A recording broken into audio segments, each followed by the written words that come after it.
We have a unique opportunity in November 2020 to further delegitimize American democracy.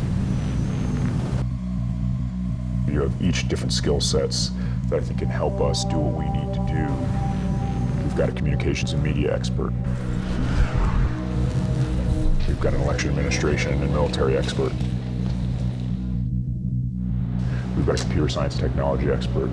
So I want to think through what our strategy might be as we approach attacking the election infrastructure in advance of the 2020 election.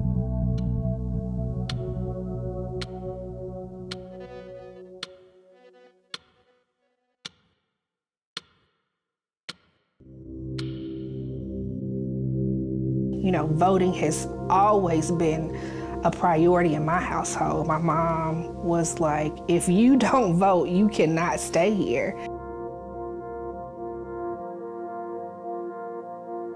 I've learned very early on that our voting rights have been under attack for a very long time, and I wanted to do something about it. I wanted to be a part of that fight. If you don't have folks that are on the front lines really taking that next step to ensure that people's voices are heard, then you have a lot of individuals and a lot of communities that are silenced.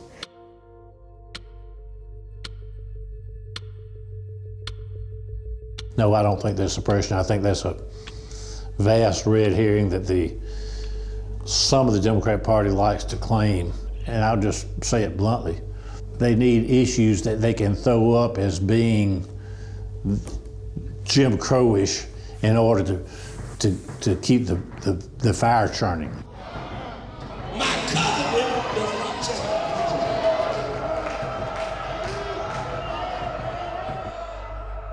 This not only is a split in the county, but this is also, keep in mind, splitting the town of Edgewater, which has fewer than 10,000 people, into 3 different congressional districts. We have, and we are owners of the most gerrymandered district in the nation.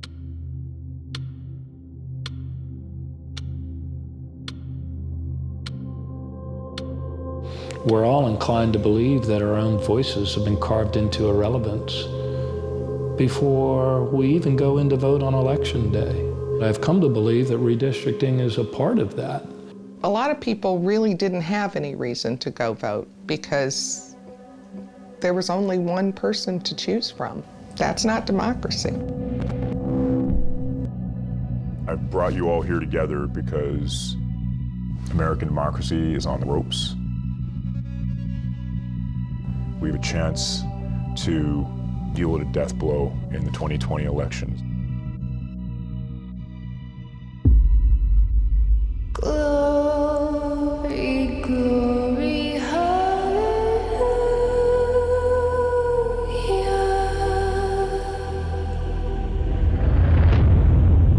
Glory, glory, hallelujah.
So every 10 years, when we take the census, so we count everybody in the country, find out how many people we have here, we then have to go through a cycle called redistricting and reapportionment.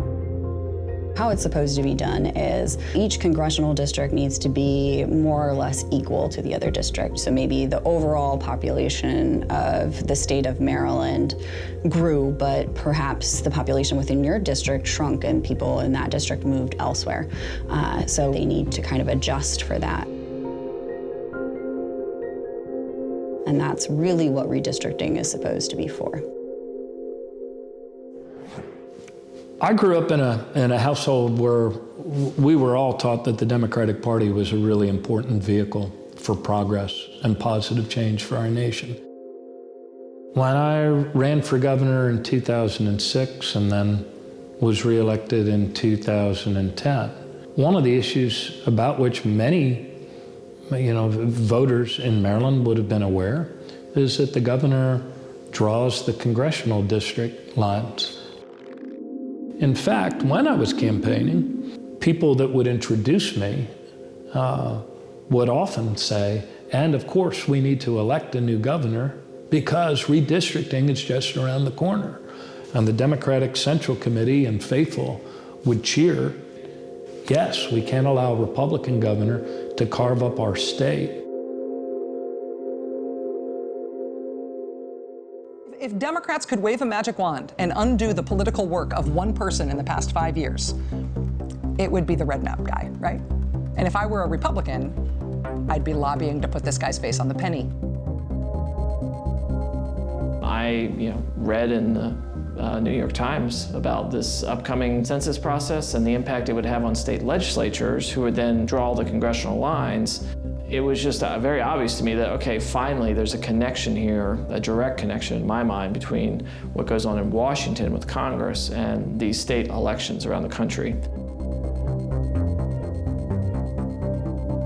I think it's good to have Republicans in control of state governments, and I'm supportive of that. So that's sort of it for me.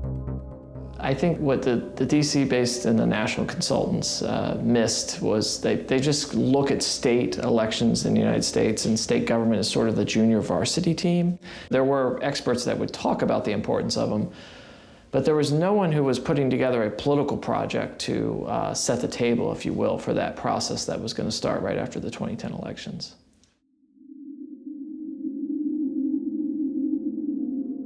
In the most recent redistricting cycle, I think it was like 175,000 people needed to be moved based on population.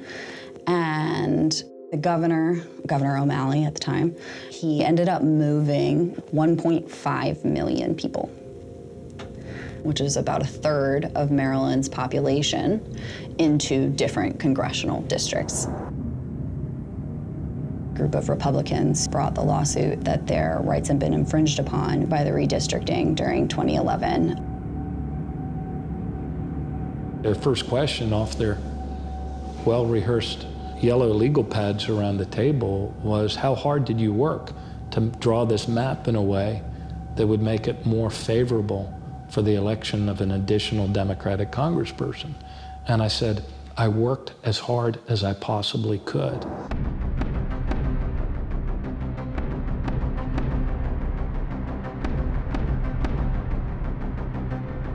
When we were targeting states for Red Map, we were almost exclusively looking at states where the legislature would have a role in the redistricting process. But that was kind of the whole point, was the donors could have confidence that their funding for a state level thing was actually going to have a potential federal impact.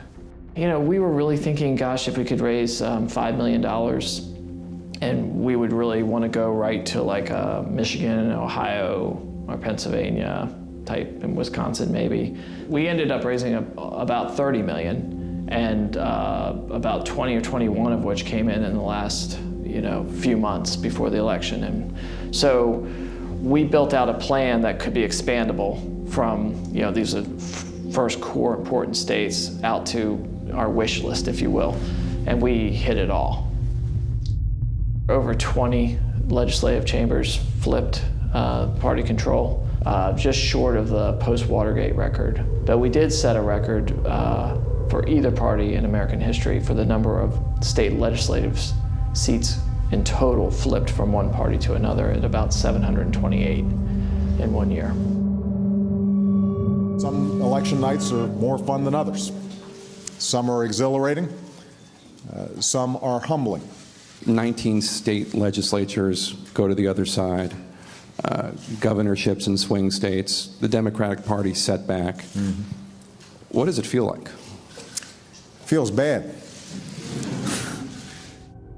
We understood that with Pennsylvania using redistricting to create districts that would likely elect more Republicans, with Virginia creating districts that would likely elect more Republicans, with Michigan, with North Carolina, it was our expectation and our hope that if we elected a Democratic governor, at least in this current imperfect system of checks and balances, we would be pushing back against that. We would be balancing against that by doing everything legally and within the Constitution to draw our congressional lines in ways that would help us elect, hopefully, another Democratic congressperson. And we did.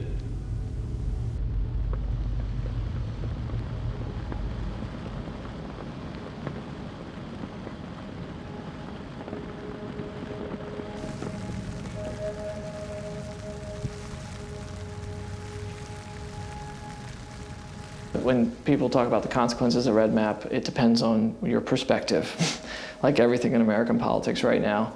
From my perspective, we did something to gain a partisan advantage. We told everyone we were doing it. We complied fully with the law, and we had a successful outcome. When we're in elections now, our activists and canvassers, they have an app on their phone, and they can bring in everything on their neighbors. Anything, you can drop them in anywhere in America, and you can tell them every house that you think is Republican, Democrat, swing. And if you decide you get to the intersection of Mulberry and Maple Street, and you go right as opposed to left, that is going to have a partisan impact. Every time you change the direction you're heading or maintain your direction, there's partisan impact. You can't take that out, and you can't expect anybody to ignore the information that's there.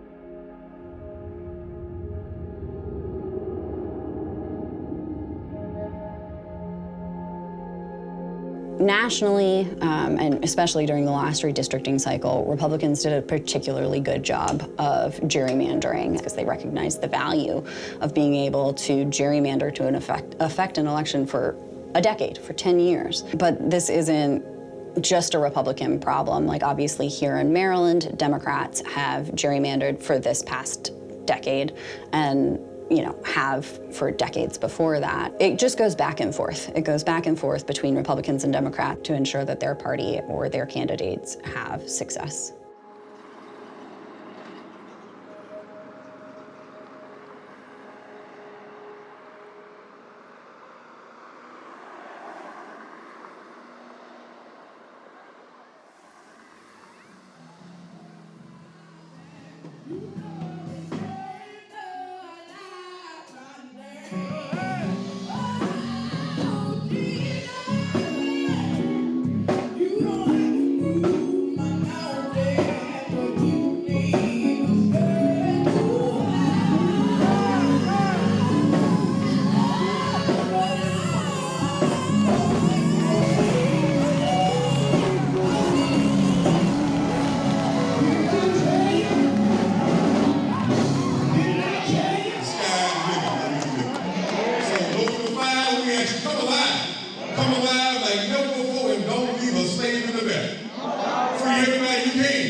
I retired from the military in 2010. And Mississippi really wasn't where I thought it should be. Because I've been to third world countries, and Mississippi has some pockets in it that remind me of some third world countries, and in 2010, we should not have been there.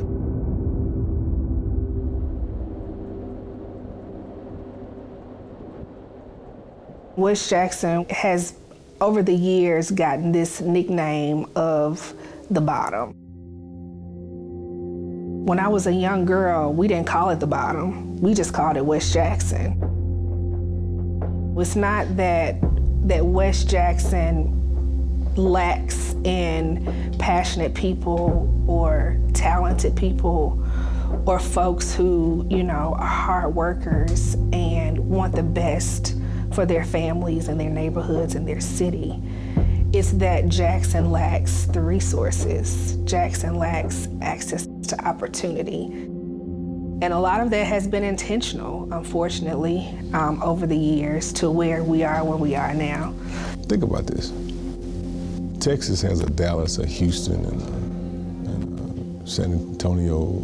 Georgia has an Atlanta. You know, Tennessee has a Nashville, Knoxville, Memphis. So other former Confederate states have capitals that they've built wealth in and been able to become global cities. Why does Mississippi not have that? I didn't realize even then that the history of this state is still at the forefront, and how that's played out in our community over generations.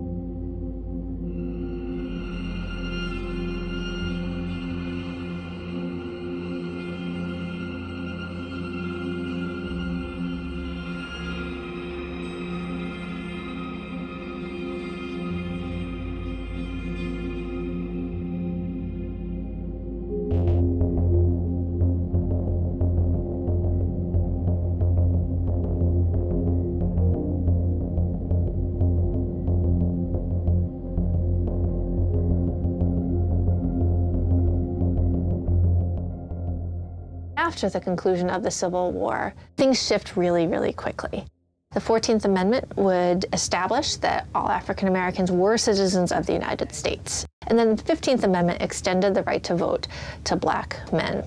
In order to return to the Union, states would now have to ratify those new amendments. And that meant in Mississippi, Black men would be enfranchised. The elections of 1872 in particular are really notable. Roughly 200 lawmakers, Black lawmakers, would be part of state legislatures across the South. That's unheard of in the North even at the time. Then comes the Depression of 1873. Now Northern Republicans are busy worrying about economic problems at home. Northern attention begins to shift elsewhere, and white conservatives in the South begin to regroup. They can take these state legislatures back, and they are very deliberate about how they will do it. We see intentional campaigns of violent repression, of intimidation, of voter suppression, and of murder. But where there's particularly egregious violence are the Black majority states like Mississippi. There are more Black voters. So even if every single white person votes, it will take even more deliberate planning. It will take suppression. And those campaigns work.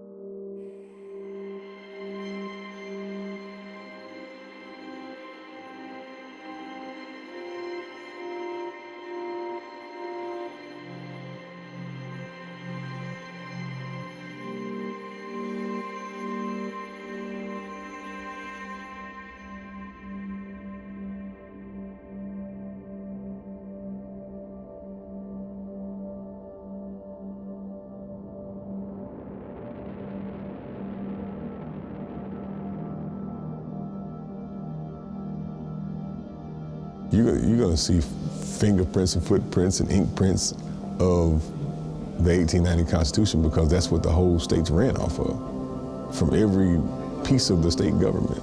We were the ones that wrote the book when it comes to Jim Crow. We sit to die.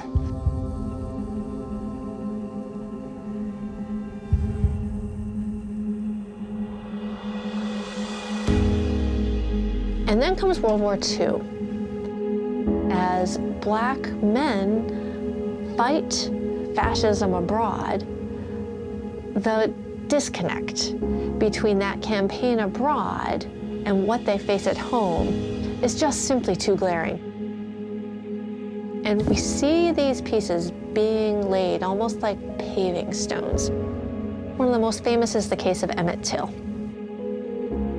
The story is concocted that Emmett Till wolf whistled at a white girl. And so he is killed.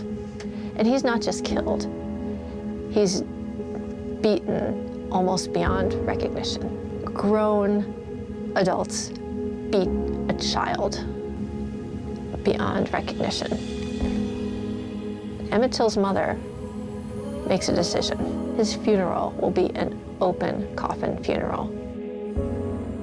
The eyes of the United States will see what this violence looks like.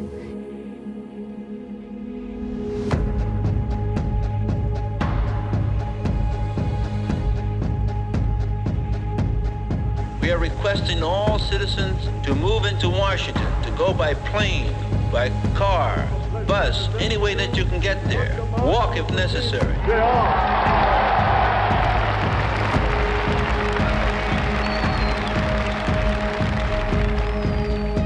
Five score years ago, the great American in whose symbolic shadow we stand today signed the Emancipation Proclamation. But 100 years later, the Negro still is not free. If this noble view of the rights of man was to flourish, it must be rooted in democracy. The most basic right of all was the right to choose your own leaders. The history of this country, in large measure, is the history of expansion of that right to all of our people. Now, I gave you that mini history lesson to tell you that for you to sit at home and not vote is a slap in the face to every person that fought for your freedom right before you. I mean, it's a slap in the face to everybody who fought for your rights. For the people like Dr. Martin Luther King Jr., for the people like Rosa Parks, for the people like Malcolm X, for the people who marched, for the people who got attacked by the dogs, for the people who got sprayed by fire trucks, the people who took a stand for our people, the countless. So the state of Mississippi has never elected an African American to a statewide position. The last person that held a statewide position was Hiram Revels, and he was appointed 149 years ago. That was during Reconstruction. Would you give Jennifer Riley Collins, give her a big hand. I am running for a statewide position. Elect me to be your next Attorney General. Don't elect me because I'm a woman. Don't elect me because I'm an African American. Elect me because I'm the most qualified. We're in this position of where we are today because of Jim Crow era laws, because of black codes. When we think about the fact that even on November 5th, I also have to deal with a constitutional provision that requires not only that I receive 50% plus one of the popular vote, but I also must receive a majority of the votes out of the House of Representatives. That is a Jim Crow era law that was put in place expressly by the framers to ensure that an African American does not hold a statewide position. I am called according to His purpose. His purpose for me is protecting people, all people, but I ain't even gonna lie, especially my people. Because see, we have been left out and left behind for too long. Please, on November 5th, bring them all out. Don't leave anybody enslaved. It is our seat. It is our time. Come on, yes we can. Yes we can.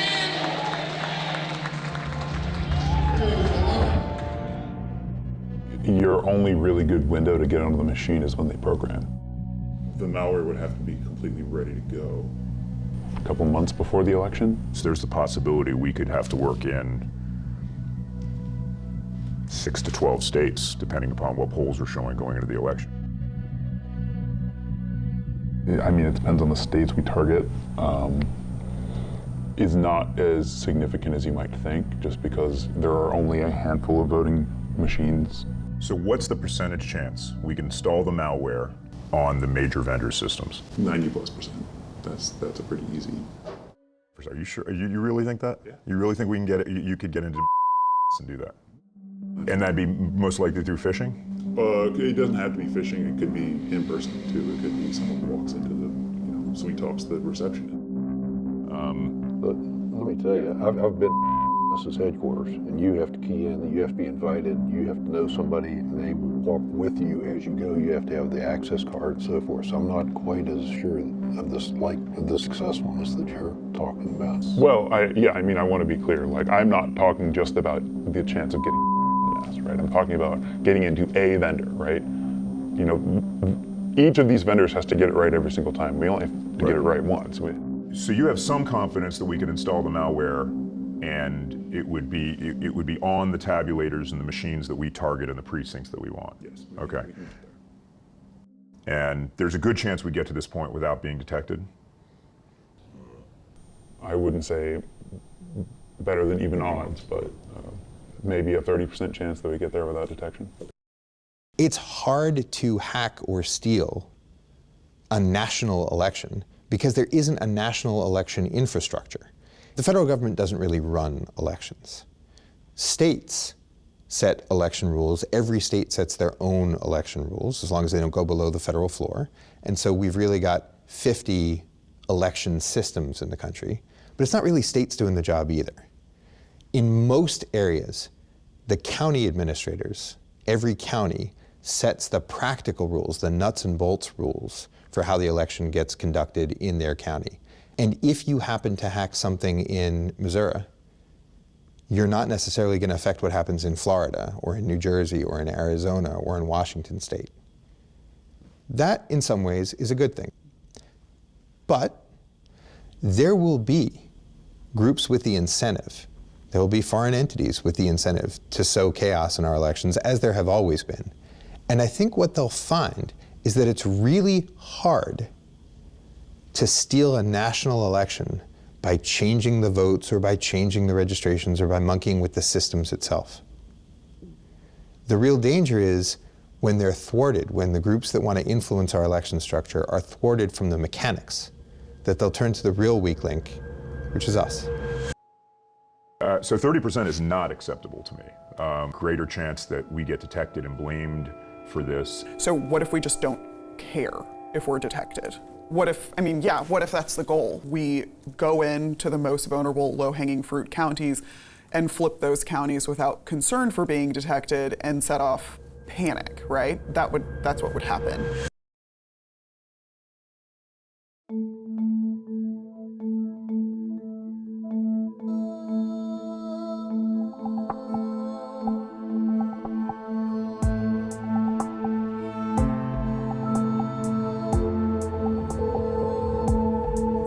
Hey, Debbie. Hey, Julia, we're on our way. Okay. Wait, we're going to be a few minutes late. Okay. As I first became connected with the league, I met Julia, and she started talking about this thing called redistricting. She said that she thought we had a shot at getting some good legislation passed in our General Assembly around getting redistricting reform. So I think one of the things we're going to need to do is sort of step back and explain to legislators how redistricting works and how we think it would work better. Because that's the only way we're going to stop them from doing what they did in 2011. I mean, one of the reasons why they got away with what they did was not enough people were watching. And I think that really is different this time around.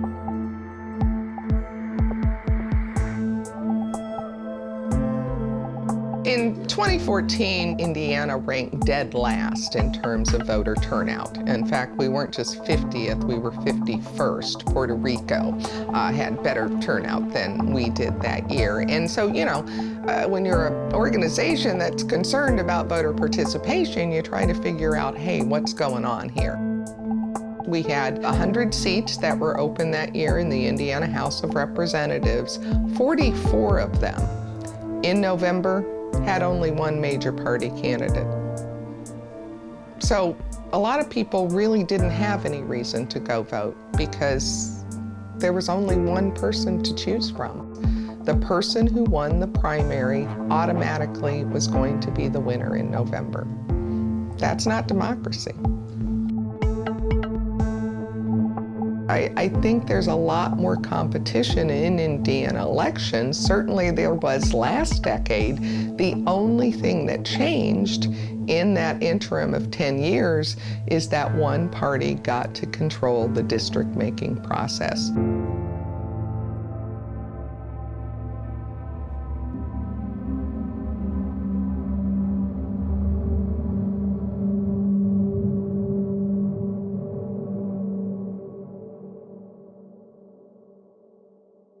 In 2010, the Democrats lost in the House to the Republicans, and with the victory comes the spoils, and so it was then now handed to them that they could draw the maps, and I understand that. They won.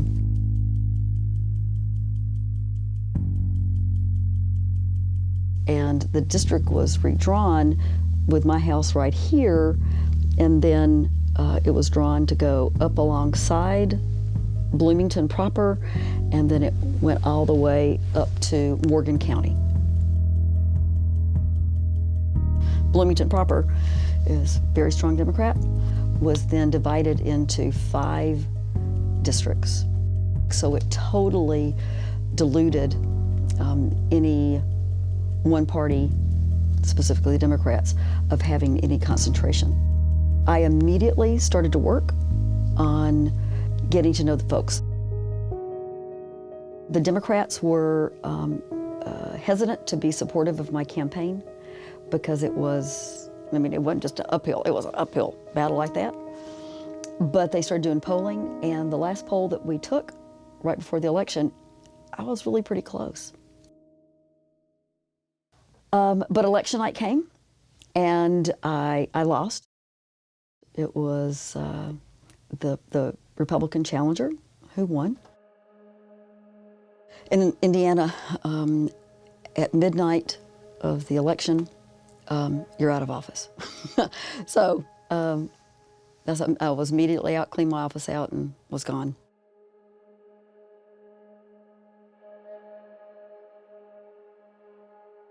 I'd been real cooperative and tried to provide balance and making sure everybody's voice was heard. Part of it's my personality, part of it is because of being a conservative Democrat serving a 60% Republican district. I was a moderate.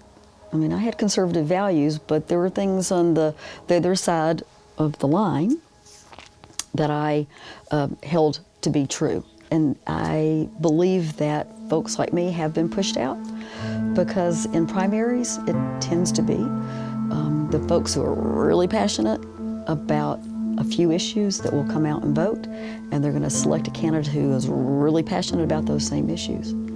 But in the past, if it was a competitive district, typically that moderate candidate was going to win because they crossed both sides so well. Now it tends to be such a great divide.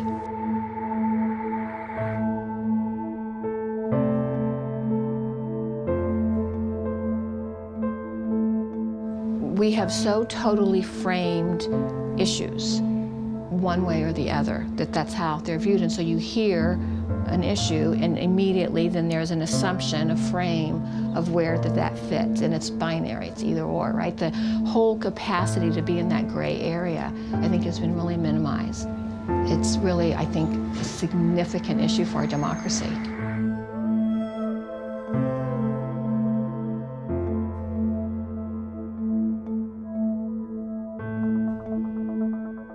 After I lost that seat, quite honestly, I stepped away from the Democratic Party and from the Republican Party.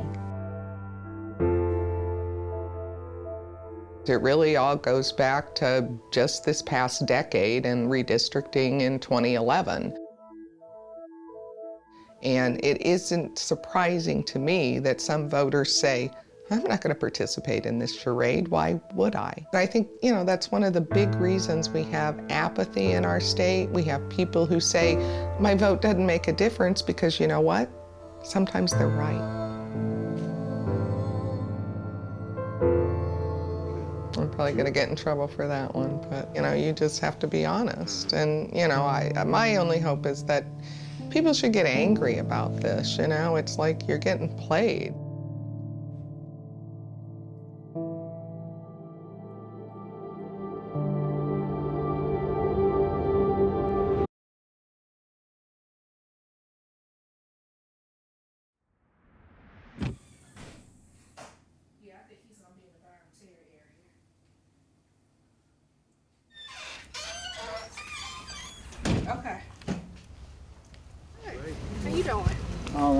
feeling? All right. You not working today? No, not working today. You not working for Calhoun? What's going on, my brother? Okay. Oh, my brother.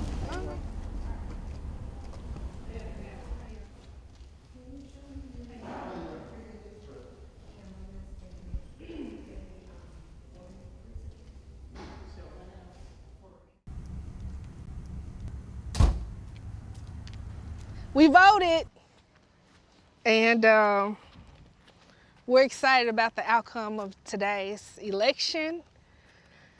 It is a beautiful day. This is the day that the Lord has made, and we're gonna rejoice and be glad in it. So we're good. We're feeling good.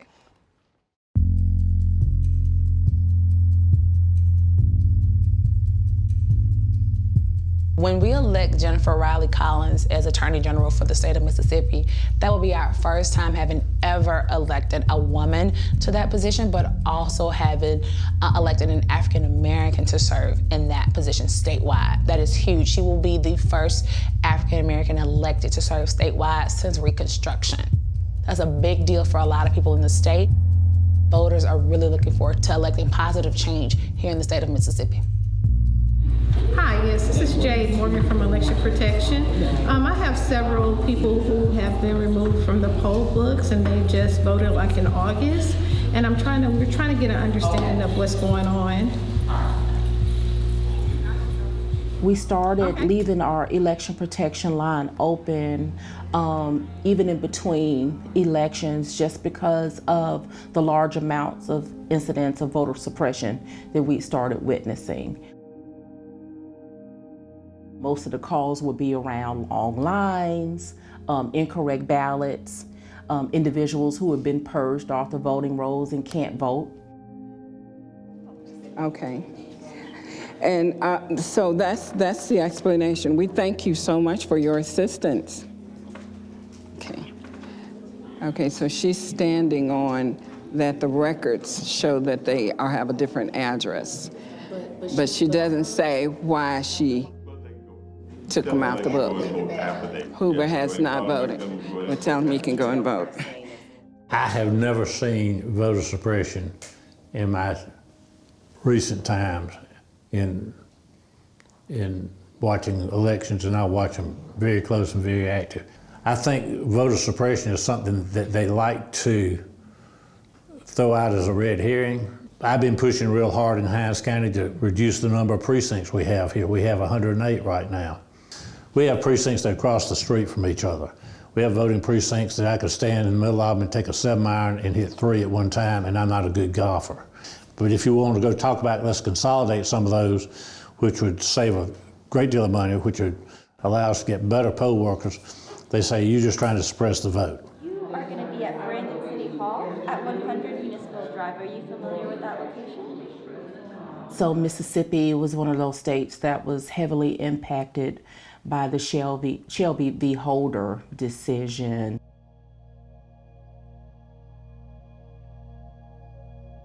Before the Shelby v. Holder decision, we had a lot of protections. Any changes in precincts, any purging of voter rolls had to be pre-cleared by the Justice Department. And it gave us a real simple advocacy tool. You know, it just didn't get pre-cleared, so it was automatically illegal. So one of the tools that the federal government had put in place, a bipartisan tool, was the Voting Rights Act of 1965, often held up as the most successful civil rights legislation in the country's history. The Supreme Court put a giant hole in the Voting Rights Act in 2013 when it took away a big tool that the federal government had to stop discrimination in the election process before it could take effect. And unfortunately, some legislatures, some states, took advantage of the fact that that tool went away to turn around and pass legislation designed to change who the voters are that are able to cast their ballots.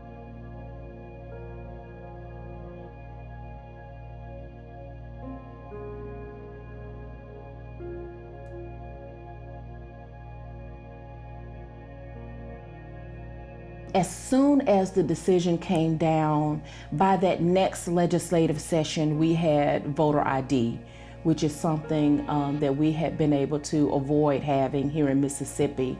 It just gives folks an extra burden to face when they're going to their polling places.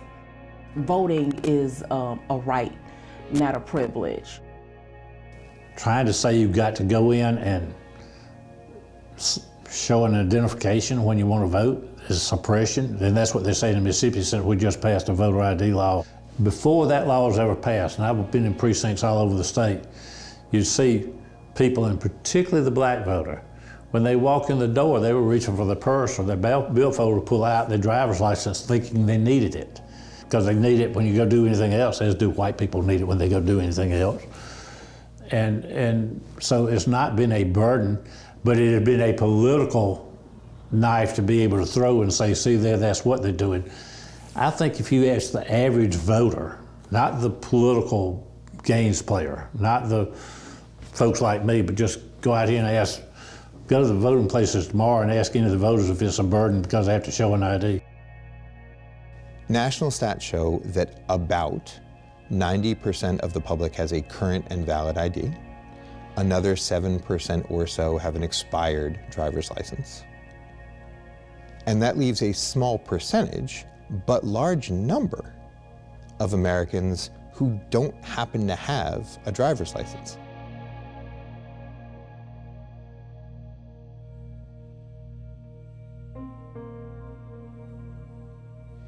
The folks who tend not to have IDs in this country are either very young or very old.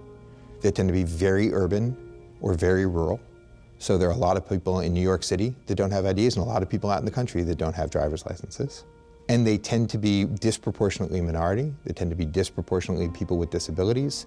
That is, they tend to be people who are underrepresented or underserved. When you want to talk about anything that helps with the security of the balloting process, those same people don't want to go there. They don't want to deal with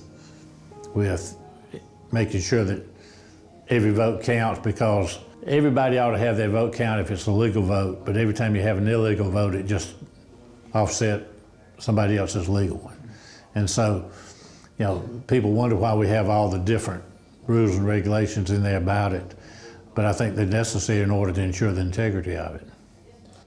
So when you hear about retail voter fraud, what people are thinking about is somebody sneaking into the polls, pretending to be somebody else, voting in the name of a dead person or casting a ballot on somebody else's behalf. That's sort of the vision you get. And for any individual voter, that just doesn't make any sense. First of all, voting is one of those procedures that always has a paper trail. So you're already engaging in a crime where there's evidence to be found.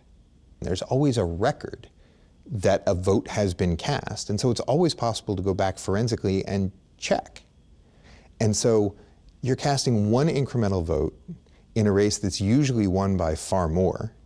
You're risking 10 years in jail and a $10,000 fine for every fraudulent ballot you cast. And for most people, it's just not worth that risk. That's not a cost-benefit calculation that makes any sense.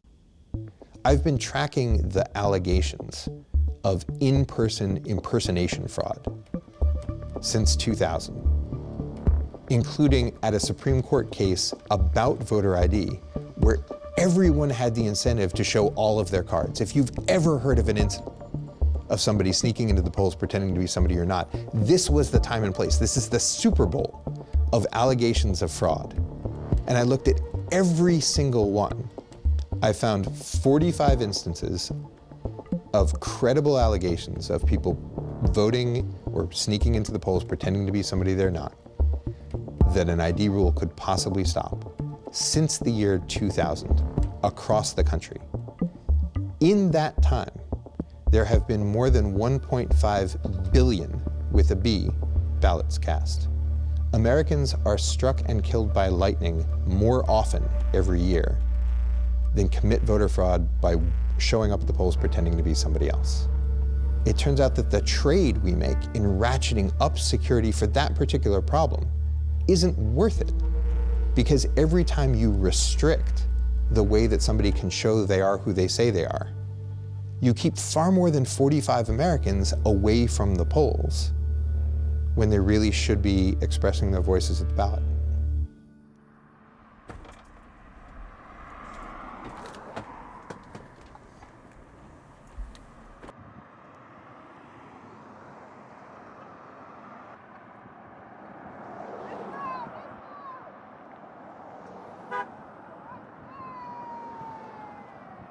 Running for city commissioner in 1979 was completely challenging and dangerous. There was so much prejudice around the idea that a black had enough nerve to even be in the race. My phone was tapped. My credit was compromised. There were death threats coming in all the time. One guy had a bag of money sent to my office saying, if you resign from this campaign right now, we'll forgive you. It was just an incredible process. Nobody would have ever thought that in 1979 anyone would be going through that. The time has come. It has been beyond time for us to have proper representation in this state, and I'm hopeful about it. I mean, we are literally laying it all on the field.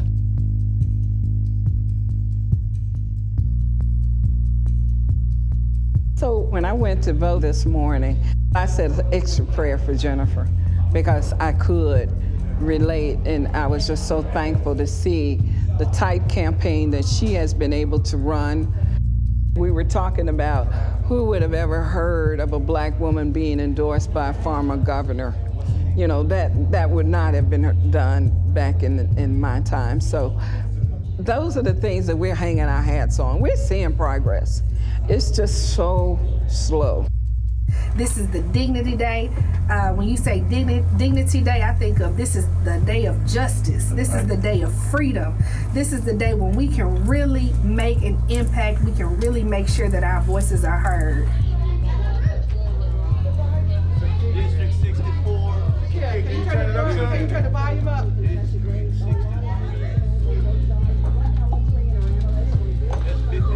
Close the gap, and you see the results there. Led with 60%. Jennifer Wiley called vote right now. So let's go back to the is in. So we have the opportunity, if we did what we're supposed to do, to make sure that we win this. I wanted to assure you and reassure you that this race is not over. Some people jump to conclusions, but you can't do it when there are 9 counties that are big counties for us where there's 0% reporting. Thank you all. Keep praying.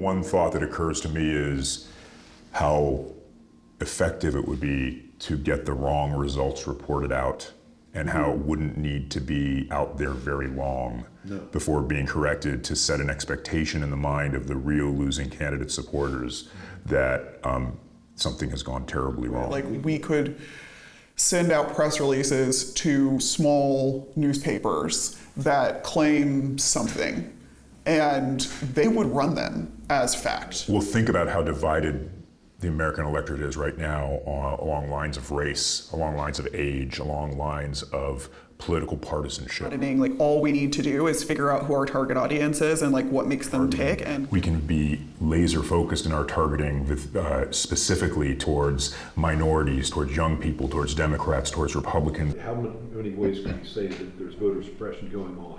That they're requiring 2 forms of identification, or they're not accepting a driver's license, or they're busing in voters from out of state. You know, there's a whole bunch of keep coming up with them and start trying different parts of the country and that up. Like if we give them when polls open at 8 a.m., we send out a huge press release from a fake civil rights organization that says there are really long lines in black neighborhoods, even when there aren't, or there are, like, this precinct is down because it was hacked, then the likelihood that they just run that without even going to the polling places is pretty high, and people would read that and then just decide not to vote later in the day. That's where I was saying before, prepare a number of things ahead of time and push them out and see what gets picked up and run with.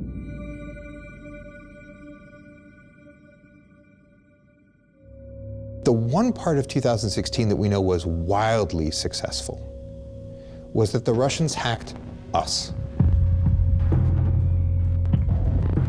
with consistent and sustained disinformation aimed mostly at really hot-button political issues to get us riled up, and in some cases to get us more riled up than we might otherwise have been.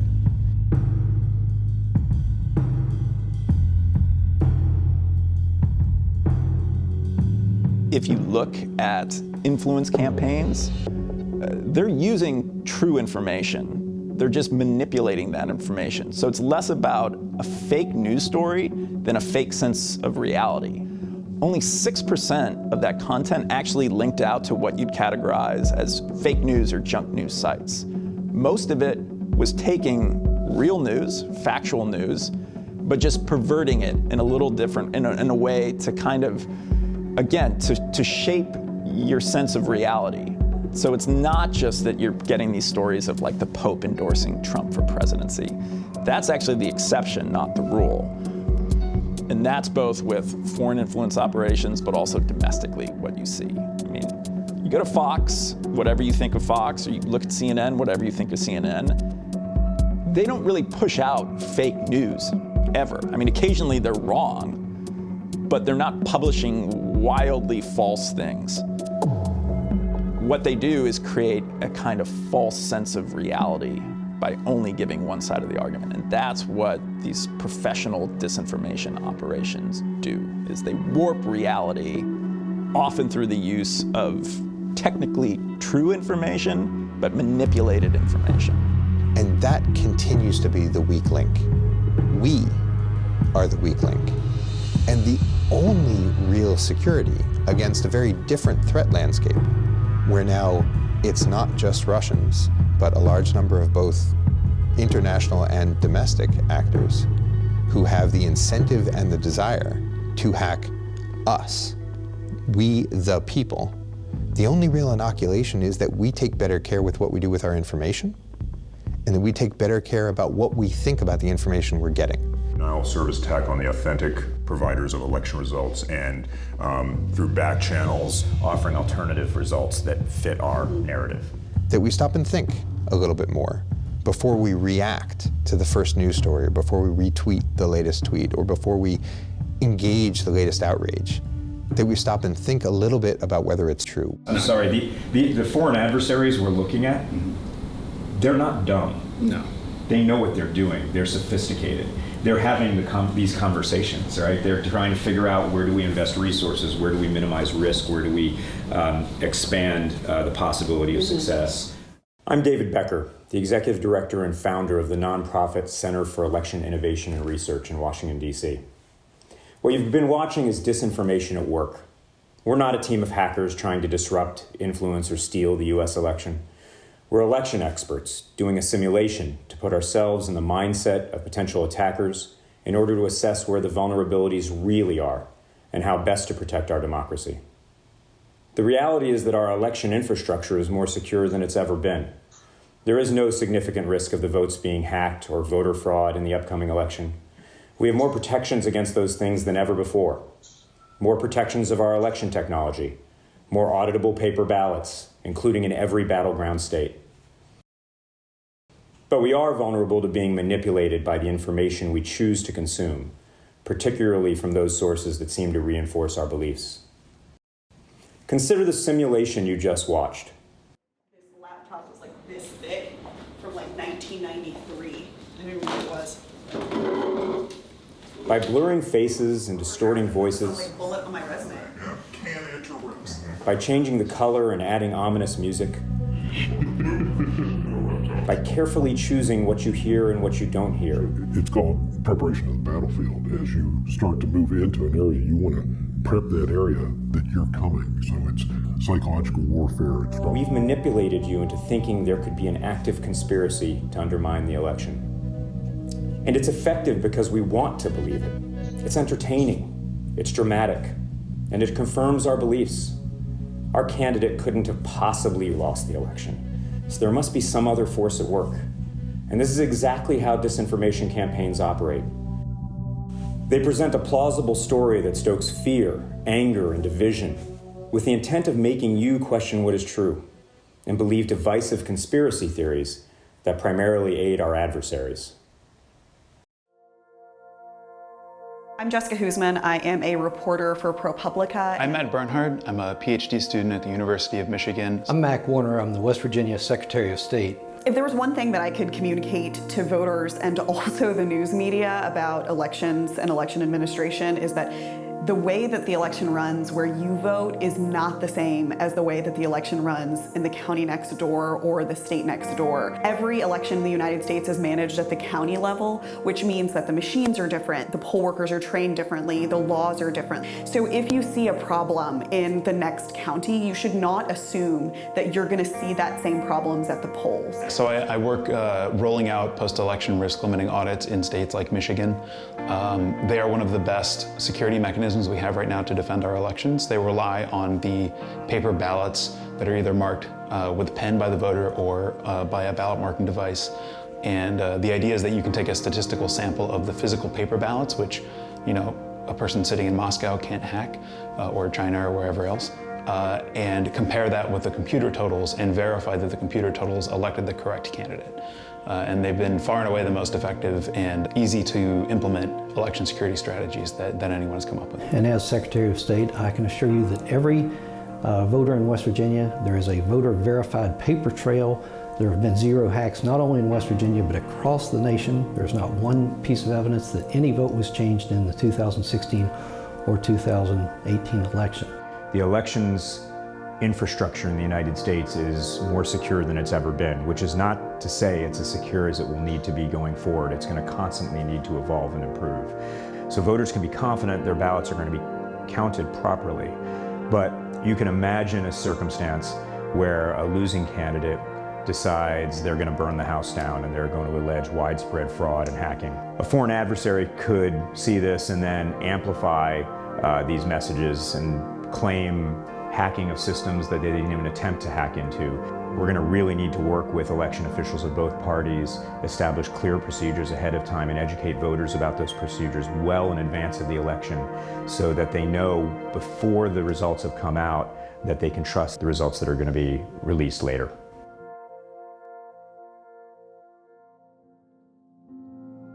One of the ways that we can inoculate ourselves against disinformation and deception in an attempt to rig our elections by rigging us is to come back to a common ground of fact. Everyone is entitled to their own opinion, but we have to have a shared basis of fact in order for democracy to work. If we don't agree on what the facts are, we can't have an argument about what we should do next. And in the information landscape we inhabit, there are reliable reporters that are reliably giving us facts. And then there are also entertainment conglomerates that are attempting to rile us up, that are attempting to polarize, that are attempting to gin up outrage because that's how they make money. The loss of trust in news in general is directly correlated to our vulnerability to disinformation from foreign actors. I mean, I think that's pretty clear, because the only way disinfo works is if there's a space of mistrust. If you trust reality, or that what you're seeing is reality, whether that's coming from the government or coming from news outlets, you're not susceptible to this false reality. So the two go hand in hand. Something has got to happen. I mean, we are at an all-time low. I don't think we could go any lower than we are right now in morale of this country, polarization of all communities. So, yeah, I thought we would be a whole lot farther ahead than we are now. It's going to be a long night, so I'm thanking you all for coming out and being here to support me. Continue to pray for me, pray for my family, pray for the state of Mississippi. Yes. I want to publicly thank you, thank my family for standing with me every step of the way. God is not finished.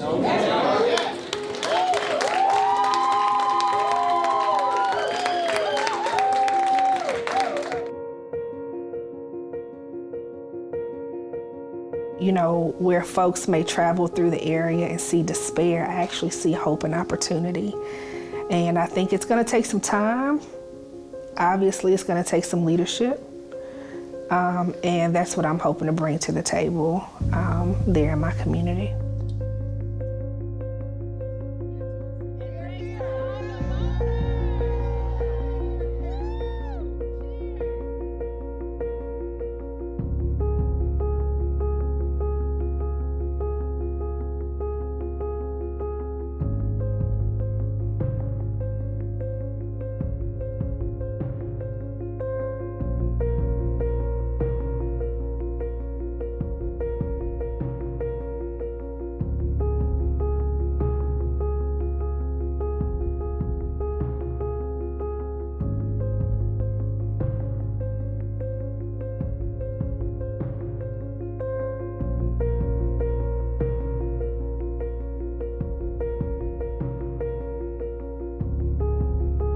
Somebody has got to break the cycle.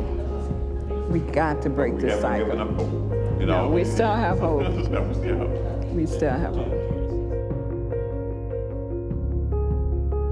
So I think it starts neighbor to neighbor. You know, when you need a snowblower, it doesn't matter what party you're in, the guy comes out and, you know, we take care of each other's driveways. E pluribus unum, right? Out of many, one. And in the diversity is the richness. It's in the diversity that we evolve.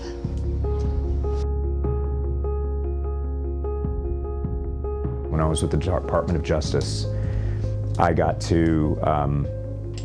was asked to go and observe an election in Selma, Alabama in September of 2000. It was the first election where an African American was thought to have an actual chance of winning the mayor's office in Selma, Alabama. Selma is a city with 65% black population, and not until 2000 were they perceived to have a real opportunity. To see the African American community, many of whom had been alive, some of whom had actually crossed the bridge behind John Lewis and others on that march to Montgomery, short as it was, celebrate the election 35 years later of an African American mayor. That is what is so great about American democracy. That speaks to all of us. There's been too many lives lost, too much blood, too much of all of it for people who are real patriots.